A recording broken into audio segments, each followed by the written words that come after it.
Dans sa déclaration de paix, le 8 mai de chaque année est désormais une journée culturelle de la communauté Hutu congolaise.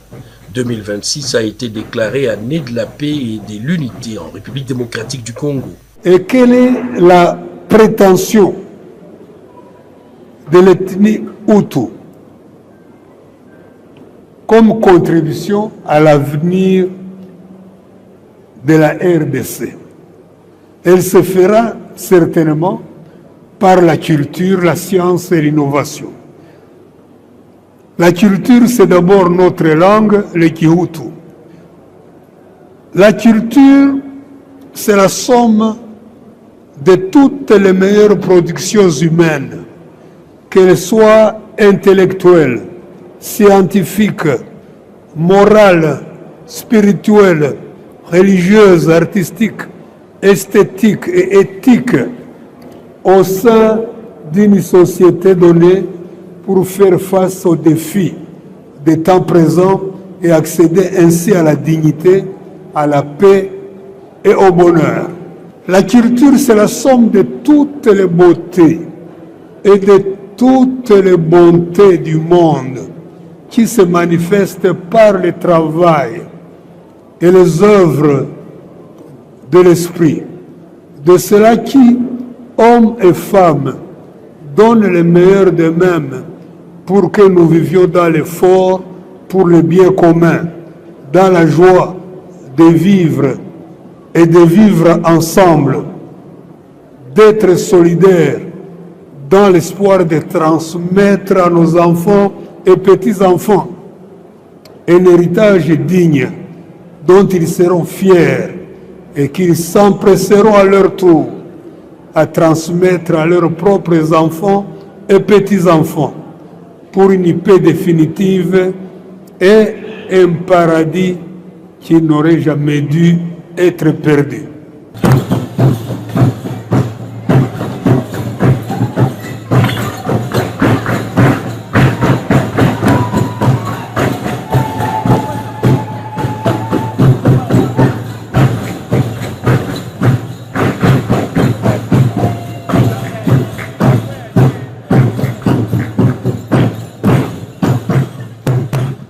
Placé sous le thème de héritage culturel au service de la paix, du développement intégral et de la cohésion nationale. Ceci traduit en quelque sorte la commémoration de la vie en vue de construire l'harmonie sociale et célébrer les valeurs de paix et du vivre ensemble en RDC. La jeunesse hutu-congolaise ne peut pas rester spectatrice de son destin. Elle doit en devenir l'actrice principale, le noyau central autour duquel s'organise l'action communautaire dans le présent et pour le futur, en cohésion avec la mosaïque de toutes les autres communautés qui forment la République démocratique du Congo, notre mère patrie. L'éducation reste un champ stratégique. Là que se prépare la relève, se construit notre capacité à défendre nos intérêts, à produire des élites, à influencer les décisions et à garantir l'avenir de notre communauté. Le secteur éducatif a toujours été une fierté, non seulement pour la communauté Hutu, mais également pour l'ensemble de la nation congolaise. Visée d'excellence. En ce jour symbolique, engageons-nous ensemble à bâtir une jeunesse forte, consciente et préparée.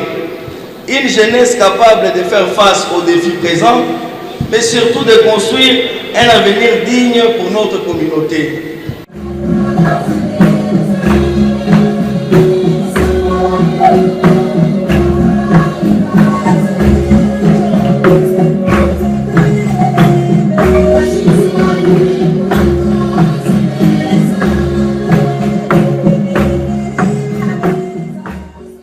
La femme Hutu reste debout, toujours résiliente, artisane de la paix et actrice de développement socio-économique. Ce jour est particulièrement remarquable et émouvante car elle coïncide avec l'organisation de la première journée dédiée à la célébration de notre identité culturelle. Mais qui est la femme Hutu? C'est cette maman, cette fille courageuse et brave, travailleuse infatigable, cultivatrice dévouée, commerçante dynamique, intellectuelle brillante, pleine de bonnes manières et hospitalière, ouverte et respectueuse d'autres cultures. C'est aussi cette maman qui, par sa tendre fermeté, apprend à ses enfants la valeur et l'amour du travail bien fait, ainsi que le sens de l'honneur et le respect de son semblable sans distinction.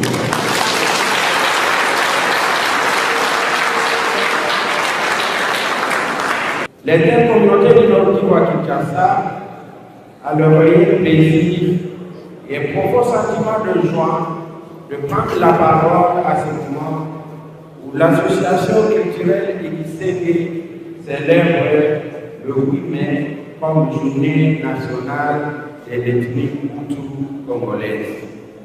Au sein de l'intercommunauté du Nord Kivu, cette journée est placée sous les thèmes de l'interculturalité comme fondation et fondement même du vivre ensemble, de la coexistence pacifique en consacrant nos différences culturelles à une richesse véritable. Ainsi, les diversités culturelles deviennent le fondement de la coexistence sociale à travers un dialogue permanent qui pose les bases de la reconnaissance de l'autre. L'interaction, la réciprocité et le vivre ensemble, les approches relationnelles, les compétences intellectuelles et les différentes démarches utiles des uns et des autres constituent fondamentalement un outil sociologique pour causer la rencontre de l'autre pour un échange positif. L'interculturalité, qui n'est pas la multiculturalité, est à définitive le moteur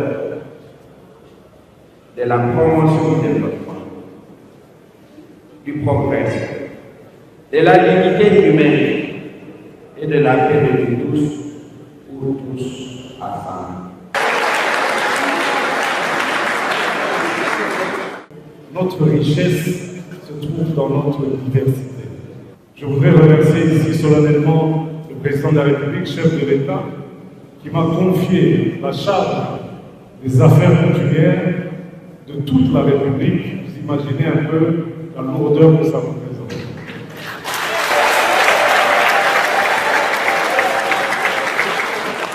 C'est d'abord une grande joie pour moi de voir notre communauté aujourd'hui, la communauté Hutu réunie ici à Kinshasa, pour célébrer cette première journée culturelle de Igisenge.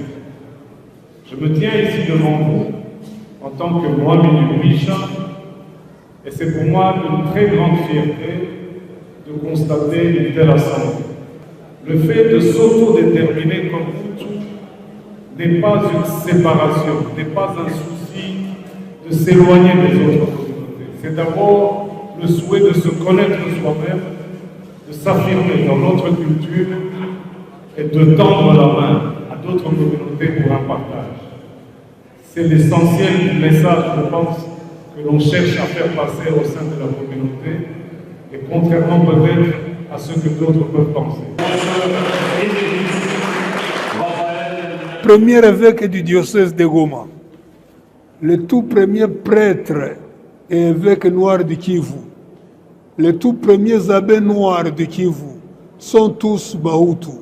Joseph Busimba et Jean Mahano furent ordonnés prêtres le jour de l'Assomption en 1940 par Monseigneur Leis à Mugeri Katana au sud Kivu. Son Excellence Monseigneur Joseph Busimba fut désigné évêque de Goma le 1er mars 1960 et fut consacré le 8 mai 1960 à Rome, dans l'enceinte de la basilique Saint-Pierre au Vatican, par le pape Jean XXIII lui-même.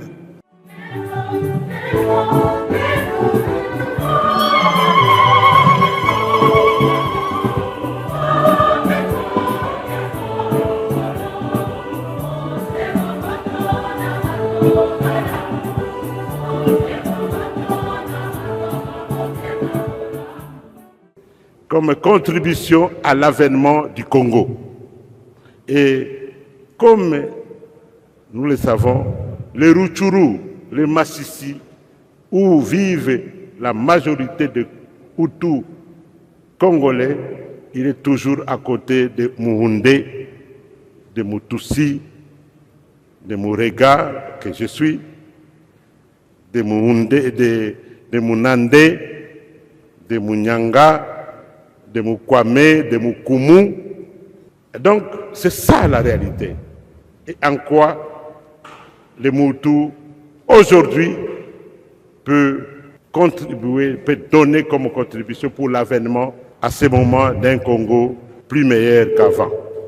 Et en se référant à la mémoire de Monseigneur Busimba, qui est le premier évêque de notre diocèse, dans cette ambiance d'amitié et de fraternité, si quelque part cette culture Hutu a contribué à la paix, à l'amour, à la communion, c'est le moment de voir les voies qui peuvent nous amener pour un vivre ensemble, aujourd'hui et maintenant, au moment où tout le Congo a besoin de nous.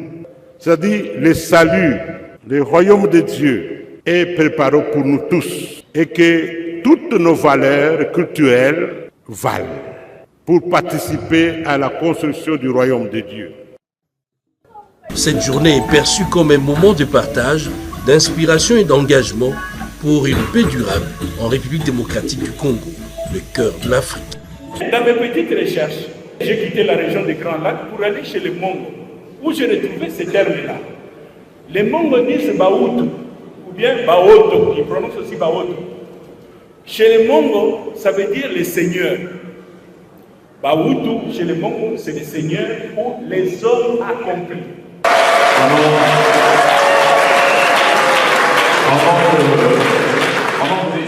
Ce qu'on appelle les Hutus, la communauté Hutu, est éclatée comme d'autres, comme les Bakongo. Vous avez les Bakongo en Angola, les Bakongo en RDC, les Bakongo en Congo-Brazzaville. Vous avez les Nandais en Ouganda, qu'on appelle les Bakonjo, et puis les Nandais congolais, et ainsi de suite à toutes les frontières. Le même phénomène s'est passé aussi à l'Est. Il y a des Hutus rwandais, il y a des Hutus burundais, des Hutus ougandais, et il y a des Hutus congolais. Donc ça, ce sont des faits historiques. Il n'y avait pas plus nationaliste que Lumumba. Lumumba fait son gouvernement. Qui était son ministre du commerce extérieur? Bissoukiro. Bissoukiro était de quelle tribu? Bissoukiro, c'était un Hutu. Voilà, parce que vous ne connaissez pas l'histoire du pays. La communauté Hutu est l'une des grandes communautés qui forment aujourd'hui la nation congolaise. La nation congolaise, vous savez, c'est la deuxième communauté du Nord Kivu. En termes démographiques, donc c'est une communauté très très importante.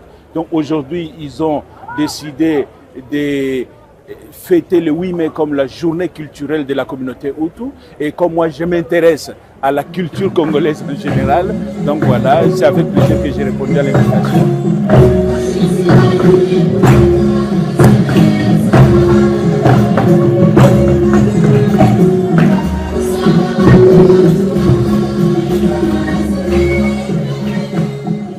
Chaque peuple a une culture Mais aujourd'hui, on a parlé de compétences et également de compétents dans le domaine de la danse. Et donc, voici notre cher groupe composé d'enfants, d'adultes, dansant autour, tous ensemble, main dans la main pour la beauté de la tradition.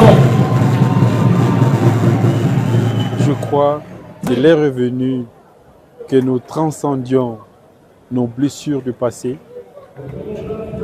Il est revenu de faire en sorte que nos blessures d'antan se cicatrisent et que nous construisions ensemble l'interculturalité, c'est-à-dire le dialogue des communautés. Notre Constitution, dans son article 10, évoque la nécessité de fraternisation de communautés du Congo pour bâtir la cohésion nationale. Donc, le socle de notre vivre ensemble doit être fondé sur l'interculturalité, c'est-à-dire la fraternisation de nos communautés. Aujourd'hui, la communauté Hutu, demain d'autres communautés doivent être prêtes à tendre la main vers l'autre. Il faut que nous nous définissions comme possibilité de vivre avec l'autre comme un autre soi-même. C'est les défis que nous devons nous lancer. Et la grande pastorale de la paix qui vient comme activité principale, première activité du pacte social, c'est un appel à cette nouvelle fraternité des peuples et des communautés qui forment la République démocratique du Congo. C'est la clé de la paix dans notre pays. C'est la communauté Hutu doit non pas, comme le prêtre, l'abbé Arsène vient de le dire, refuser les replis identitaires, oser l'interculturalité, c'est-à-dire aller vers l'autre, s'ouvrir à d'autres communautés pour que nous construisions la paix dans notre pays. La paix viendra de la paix des communautés. Et cette paix de communauté s'appelle interculturalité. Nous avons tous, dans chaque communauté, il y a beaucoup plus de similitudes que de dissemblances. Mais il faut pour cela que nous construisions une paix mémorielle, qu'on aille dans le fond de nos cultures pour dénicher ce que nous avons en commun,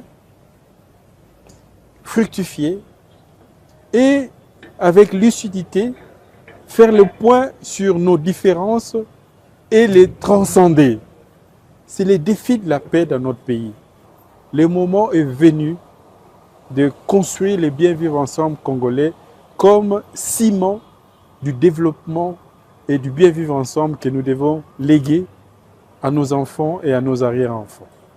Le message, c'est demander à la population congolaise de regarder avec les yeux de la responsabilité.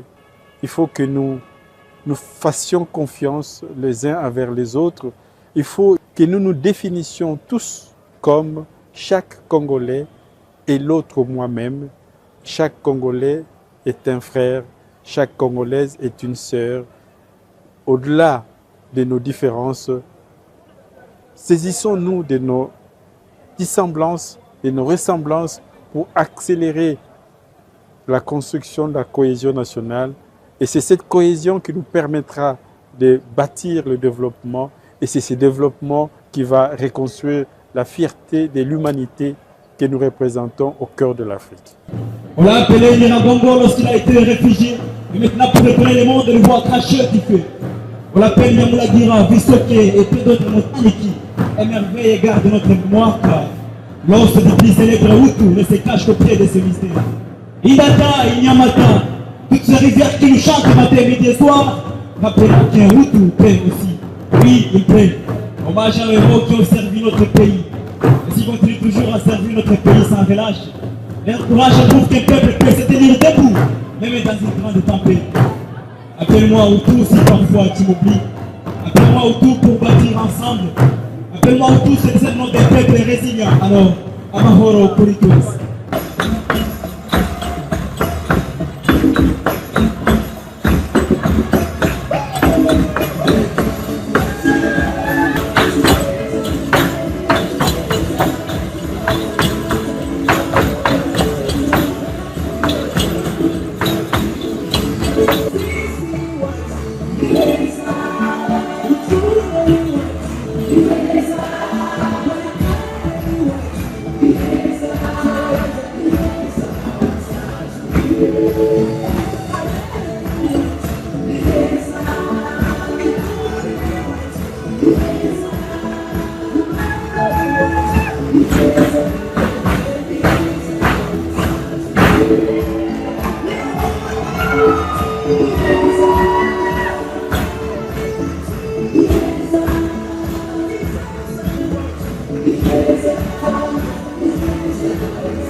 Depois de olhar para o